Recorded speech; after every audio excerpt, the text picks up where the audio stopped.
Wuling Alves. Wuling tuh memang punya sejarah yang sangat identik sama harga-harga miring yang bikin ngerusak pasaran. Nah, salah satunya adalah Wuling Alves ini. Jadi kalau misalnya kalian punya duit pas-pasan untuk pengen punya sebuah compact SUV, mungkin ini bisa jadi pertimbangan. Karena harganya 200 jutaan. Serius, ini tidak bercanda ya. 209 juta yang paling murah, terus ada 250 juta yang tipe tengahnya, dan paling mahal yang sekarang bakal kita bahas, ini 295 jutaan. Ini tetap masih di bawah 300 juta yang menurut gua sangat-sangat affordable lah ya. Makanya kita bakal cari tahu dapat apa aja sih dari mobil yang katanya murah ini yang bikin merusak pasaran compact SUV. Oke, tonton terus videonya, jangan lupa like dan subscribe.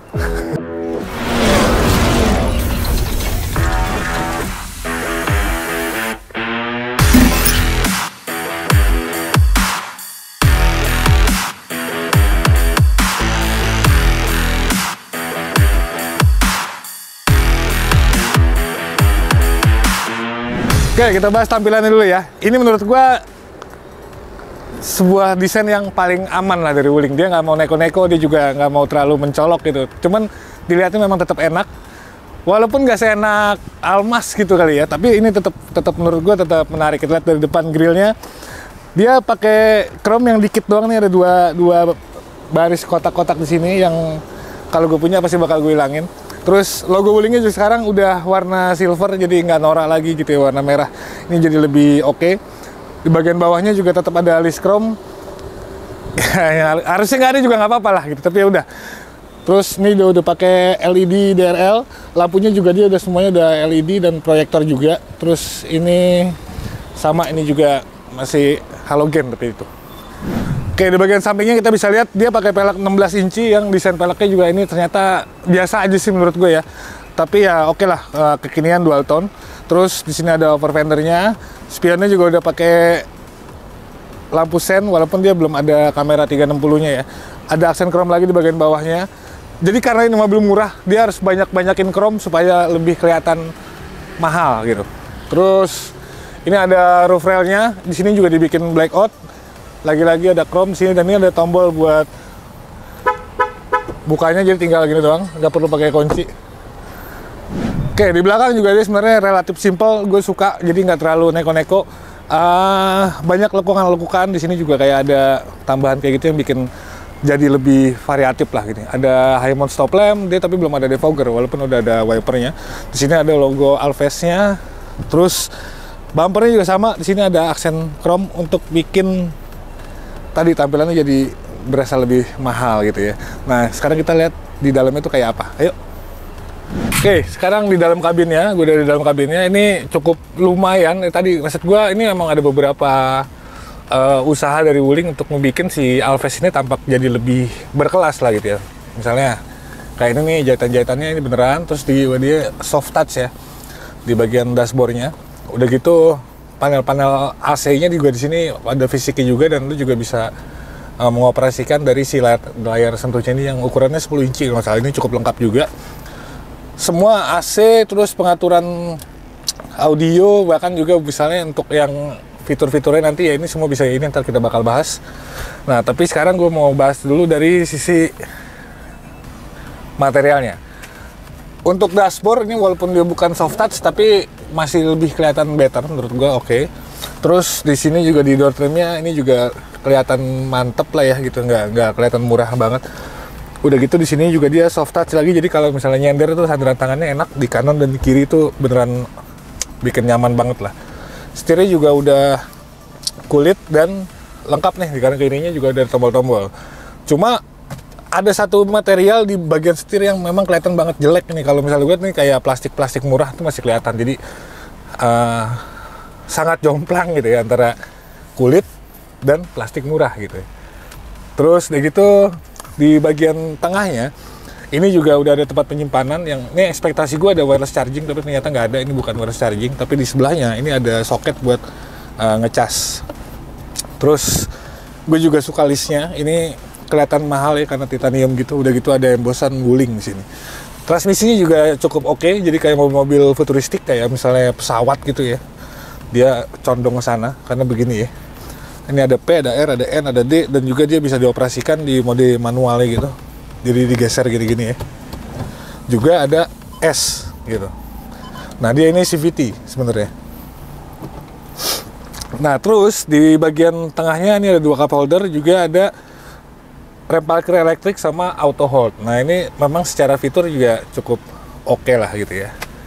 Terus joknya juga dia udah kulit, walaupun pengaturannya masih manual. Udah gitu tadi balik lagi ke setir, dia juga ini masih cuman bisa naik turun doang ya kalau nggak salah ya. Jadi dia belum bisa teleskopik. Nah cuma bisa gini doang. Itu belum bisa. Oke. Terus kita bahas soal head unitnya. Ini udah menurut gua udah cukup lumayan advance ya. Jadi di sini kita bisa ngatur banyak hal. Audio pasti gitu ya. Terus udah gitu AC, terus navigasi juga ada di sini. Bahkan kalau misalnya kita masuk ke mode pengaturan, dia juga bisa ngatur berbagai fitur yang ada di mobil. Kayak misalnya ADAS, dia mobil ini walaupun 200 jutaan tapi udah punya ADAS ya. Dan itu semua bisa diatur sini. Dari ADAS, dari jendela, dari pintu, dari lampu, itu semuanya bisa diatur. Ya, jadi semuanya itu bisa dioperasikan di head unit ini. Dan bahkan kalau misalnya lo malas untuk mencet-mencet, kita bisa tinggal ngomong aja. Halo Wuling. Halo. Buka sunroof. Oke, membuka sunroof. Langsung kebuka cuy. Jadi memang si voice command itu yang kalau Wuling tuh bilangnya Win ya, Wuling Indonesian voice command. Jadi dia udah pakai bahasa Indonesia yang memang bisa dioperasikan cukup pakai bacot aja udah bisa gitu ya. Ini udah jadi fitur standar yang versi tertingginya. Terus udah gitu juga dia ada ADAS. Jadi pertama itu yang paling berfaedah yang ketika gue coba itu adaptive cruise control. Jadi lo juga saat lagi macet atau lagi jalannya tersendat gitu, kita udah nggak perlu gas rem tuh, karena si adaptive cruise control itu bakal menyesuaikan kecepatan dari kendaraan di depan. Bahkan sampai berhenti pun itu bisa gitu ya. Itu oke banget. Terus udah gitu dia juga bisa dioperasikan pakai handphone. Ini kalau nggak salah sini ada handphone nih. Nah jadi ada Wuling app, dia berfungsi sebagai remote. Lo bisa nyalain mesin, bisa nyalain AC gitu, bisa matiin, bisa ngunci segala macam. Bahkan kita bisa mengetahui posisi mobil itu di mana dan lain-lain lah. Itu semuanya bisa diakses di aplikasi yang bisa terintegrasi di smartphone lo. Ini menurut gue sebuah gimmick yang cukup oke lah untuk di mobil-mobil Wuling yang juga ternyata diterapin di mobil yang semurah ini gitu. Gitulah kira-kira. Oke, semua tampilannya udah, harganya juga lo udah tahu gitu. Fitur-fiturnya juga udah tahu banyak banget gitu ya. Tapi ya namanya mobil kan harus disetirin gitu. Nah, gimana rasanya ketika disetirin? Dia pakai mesin 1500 cc non turbo. Jadi memang ekspektasi gue dari awal, ini mobil pasti bakaran lemot gitu atau kurang bertenaga lah gitu ya. Karena dia 1500 udah gitu tanpa turbo tadi. Dan ternyata ketika dipakai ya emang bener lemot. Tapi gitu maksud gue, lemot itu bukan kayak mobil ini bukan kekurangan tenaga gitu. Menurut gue cukup pas lah, apalagi kalau misalnya dipakai di daily gitu ya, di harian, dari rumah ke kantor gitu-gitu, bukan perjalanan jauh.